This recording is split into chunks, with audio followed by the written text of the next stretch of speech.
ከለውጡ በኋላ ሁሉም ሃይማኖቶች የራሳቸው የሚዲያ ተቋማት እንዲኖራቸው ምህዳሩ ተዘርግቶላቸዋል ሲሉ የኢትዮጵያ መገናኛ ብዙሃን ባለስልጣን አመልክቷል። አሁን ባለው ነባራዊ ሁኔታ 51 የሃይማኖት ተቋማት ከባለስልጣኑ ፍቃድ ወስደው እየሰሩ እንደሚገኙም የባለስልጣኑ ዋና ዳይሬክተር ሃይማኖት ዘለቀ አስታውሰዋል። እነዚህ ተቋማት የህብረተሰቡን አብሮነት የሚያጠነክሩ አስተምሮች እንዲያስተላልፉ በባለስልጣኑ እገዛ እየተደረገላቸው እንደሚገኝም ተገልጿል። ፈቃድ ወስደው እየተንቀሳቀሱ ያሉት 51 ሚዲያዎች ለህዝቦች ሰላም፣ አብሮነት፣ መከባበርና ትብብር በመጻሕፍት በሃይማኖት መጻሕፍትም በተቀመጠው መልኩ እንዲሁም ደግሞ በሀገሪቱ ህግና የመገናኛ ብዙሃን አዋጅን መሰረት አድርገው እንዲሰሩ እስካሁን የሰሩበትን ሁኔታ አይተናል። ግን ደግሞ ያሉ አንዳንድ ክፍተቶችና ህጸጾችን አስተካክለን መምራት እንዲቻል ዛሬ ስምምነት ተፈራርመናል ማለት ነው። በዛሬው ዕለትም የኢትዮጵያ መገናኛ ብዙሃን ባለስልጣንና የኢትዮጵያ ሃይማኖት ተቋማት ጉባኤ በጋራ ለመስራት የሚያስችላቸውን ሰነድ ተፈራርመዋል። የስምምነቱን ዋና ዓላማም የኢትዮጵያ መገናኛ ብዙሃን ባለስልጣን ዋና ዳይሬክተር ሃይማኖት ዘለቀ ገልጸዋል። አሉታዊ ይዞቶችን ይዞ የመውጣት ጉዳዮች አስተውለናል። ስለዚህ የምናደርገው ስምምነት ተቋማዊ ስምምነት ከዚህ በኋላ የይዘት ክትትሉ ስራ እና ከዚህ ጋር ተያይዞ የሚወሰዱ እርምጃዎች በሁለታችንም ተቋማት እውቅና የሚደረግ ይሆናል።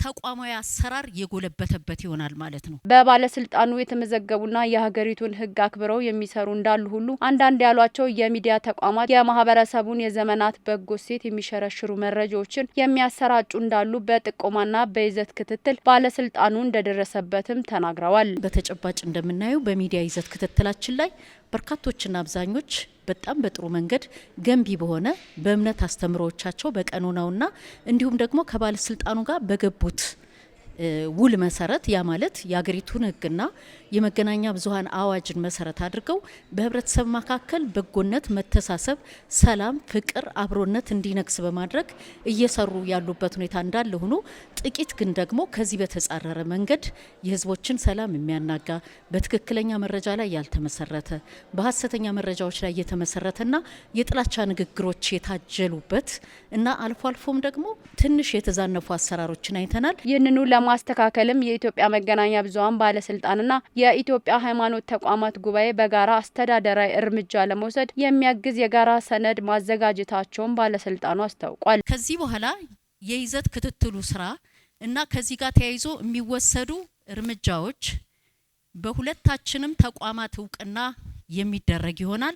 ተቋማዊ አሰራር የጎለበተበት ይሆናል ማለት ነው። ከዚህ በተጨማሪም የሃይማኖት ተቋማት ባለቤቶችና አመራሮች የእርስ በርስ ቁጥጥር ካውንስል እንዲያቋቁሙ የመገናኛ ብዙሃን ባለስልጣን ዋና ዳይሬክተር ሃይማኖት ዘለቀ ጠይቀዋል። የሃይማኖት መገናኛ ብዙሃን እርስ በርስ የሚማማሩበት፣ እርስ በርስ ቁጥጥር የሚያደርጉበት፣ እርስ በርስ ስህተት ካለ የሚተራረሙበት፣ ጠንካራ ጎኖች ካሉ ደግሞ አጠናክረው የሚቀጥሉበትን ሁኔታዎች ለማመቻቸት በሁለታችንም ተቋማት ስምምነት ተፈራርመን በዚሁ መሰረት የሚመራ ካውንስል ሊኖር ይገባል። ዋና ዳይሬክተሯ ማህበረሰቡ ከሃይማኖቱ አስተምሮትና እሴቶች ያፈነገጡ መረጃዎችን የሚያሰራጩ የሚዲያ ተቋማት ሲመለከት ለባለስልጣኑ ጥቆማ እንዲሰጡና እንዲያወግዙ ጠይቀዋል። በሃይማኖት ሚዲያዎች የሚተላለፉ በአንዳንድ ብያለው ቅድም እጅግ በጣም በተወሰኑ ግጭት የሚያነሳሱ በትክክለኛ መረጃ ላይ ያልተመሰረቱ በሚዛናዊ መረጃ ላይ ያልተመሰረቱ ተአማኒነት የጎደላቸው መረጃዎችን ሲያይ ራሱ የእምነቱ ተከታይ እንዲገስጽ አንሰማህም እንዲል ራሱ ማህበረሰብ ሞጋች እንዲሆን በዚህ አጋጣሚ ጥሬን ማስተላለፍ እፈልጋለሁ። ስምምነቱ 5 ዋና ዋና ይዘቶች እንዳሉት የገለጹት ደግሞ የኢትዮጵያ ሃይማኖት ተቋማት ጉባኤ ጠቅላይ ጸሐፊ ሊቀ ትጉሃን ቀሲስ ታጋይ ታደለ ናቸው። የመጀመሪያው ሰላምን በማጽናት ላይ የሚዲያ ተቋማት እንዲሰሩ የሃይማኖት ተቋማት የገቡትን ሙያዊ ስነ ምግባርና ውል እንዲያከብሩ ማረጋገጥ፣ የጥላቻ ንግግሮችና የሐሰተኛ መረጃዎችን ማስወገድ፣ ልዩነትን ጠብቆ በጋራ ጉዳይ መስራትን ባህል ማድረግና የአቅም ውስንነት ያሉባቸው ቦታዎች ላይ በትብብር መስራት ናቸውም ብለዋል። ለሀገር ግንባታ እና እንዲሁም ደግሞ ለሰላም ማጽናት ላይና ሐሰተኛ መረጃዎችን ከመከላከል አኳያ ወይንም ደግሞ ፌክ ኒውስ የምንላቸው ወይንም ደግሞ የጥላቻ ንግግሮችን የምንከላከልበትን የጋራ አውታር ብንዘረጋ በሚል አንዱ የስምምነት አካል አድርገን ዛሬ ተፈራርመናል። የመግባቢያ ስምምነቱ በኢትዮጵያ መገናኛ ብዙኃን ባለስልጣን ዋና ዳይሬክተር ሃይማኖት ዘለቀና በኢትዮጵያ ሃይማኖት ተቋማት ጉባኤ ጠቅላይ ጸሐፊ ሊቀ ትጉሃን ቀሲስ ታጋይ መካከል ተፈርሟል።